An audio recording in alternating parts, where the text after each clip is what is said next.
Ingay tayong lahat para kay JM Lopez. Ang unang talo ng mga undefeated Battle MC sa Flip Top. Yan ang pag-uusapan natin mga tol, pero bago natin umpisahan, kung hindi ka pa nakasubscribe sa ating YouTube channel ay iniimbitahan kita na mag-subscribe para isa ka sa mga unang makakapanood kapag may bago tayong topic.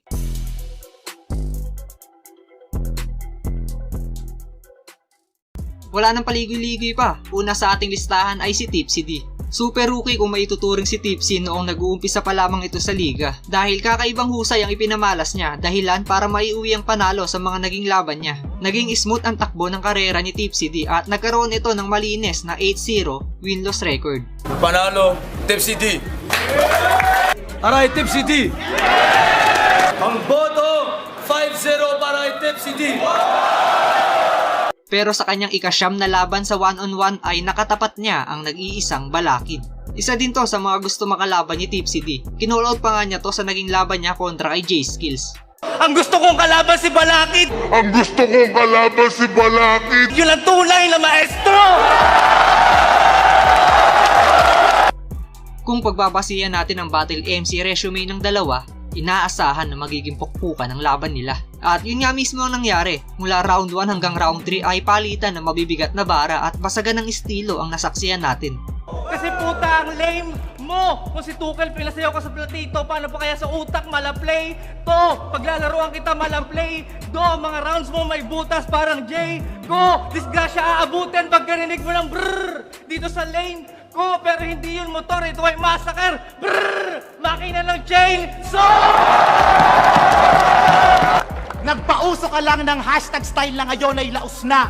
Ako nagbahagi ng techniques na hanggang ngayon pang tusta. Techniques sa wordplay, metaphors, verse structure at iba pa. Maraming natuto sa akin at aminado kang isa ka. Pagkat sa fans na walang taste, kalang taste maker. Iba ang trendsetter sa game changer.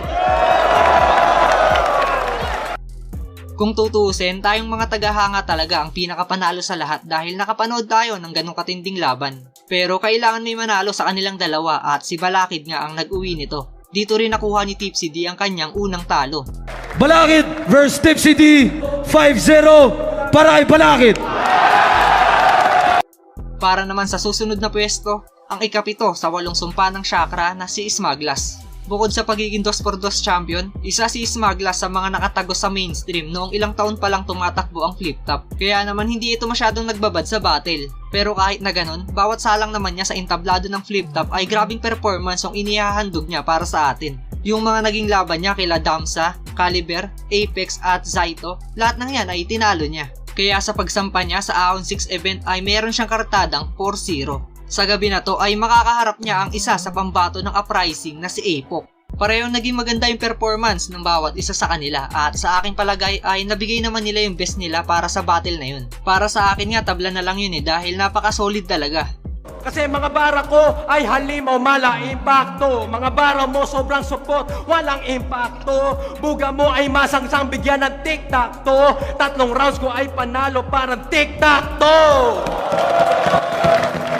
Pero kahit na sa pagsulat padaanin, yung mga panggulat ko na hain, pagsambulat mo basahin. Mga sugat at angarin na sa pagsulat ko nasalin. Mga sulat na nasakin, di masukat akalain. Mga sulat mo wala rin, parang sinulat mo sa hangin.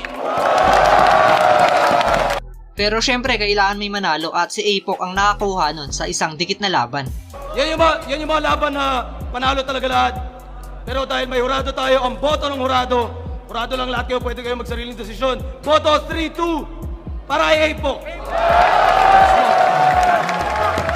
Sunod ay si Aklas. Noong nag-uumpisa pa lang si Aklas sa liga, hindi pa naman mga kalawakan, bars at huni ng insekto ang mga nilalaman ng bara niya. May diin at matutulis din ang mga sulat nito. Sa katunayan, hindi basta-basta nagagapi ang isang classic sa laban. Dahil sa unang 5 nakalaban nito sa liga, lahat ng yun ay binigyan niya ng talo at nanatiling malinis ang kanyang win-loss record. Hanggang sa dumating sa punto na ikinasa ni Enigma ang battle nila ni Price Tag sa Ahon 4 event. Battle ng undefeated to dahil wala ring talo si Price Tag. Parehong maangas sa entablado at parehong ayaw mabahira ng pagkatalo kaya naman naging mainit ang tapatan nila. Pero sa huli, si Price Tag ang nanatiling undefeated at pinalasap kay Aklas ang kanyang unang pagkatalo. 5-0 para kay Price Tag. Sa ika-4 na pahina, walang iba kundi si Batas. Isa si Batas sa mukha ng flip top noong nag-uumpisa pa lang ang liga.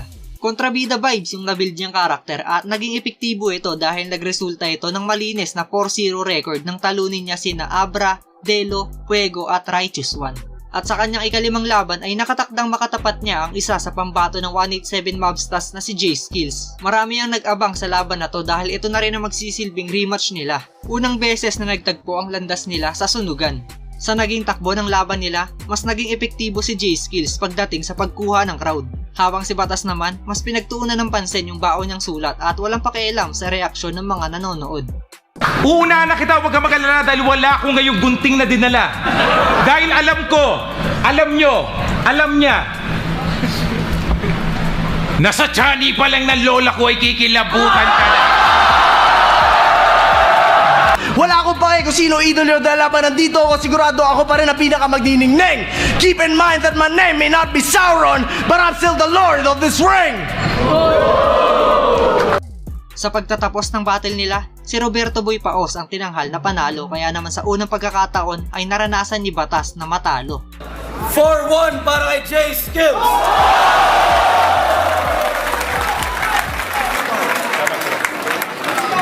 Panglima at ang huli sa ating listahan, ang nag-iisang hari ng tugma na si Looney. Hindi natin maitatanggi na sobrang advanced ni Looney kumpara sa ibang battle MC noong nag-uumpisa pa lang ang liga. Pwede nga natin sabihin na i-share naging pamantayan ng ibang battle MC noon at maging sa ngayon.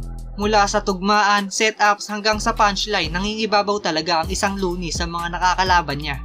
Nagpakilala siya noong pareho niyang pinataob si Gap at Zaito sa kanyang una at ikalawang laban. At mas lalo pa niyang tinatag ang pangalan niya sa rap battle noong talunin niya ang hari ng rebattle na si Delo at ang game changer na si Balakid sa loob lamang ng isang gabi.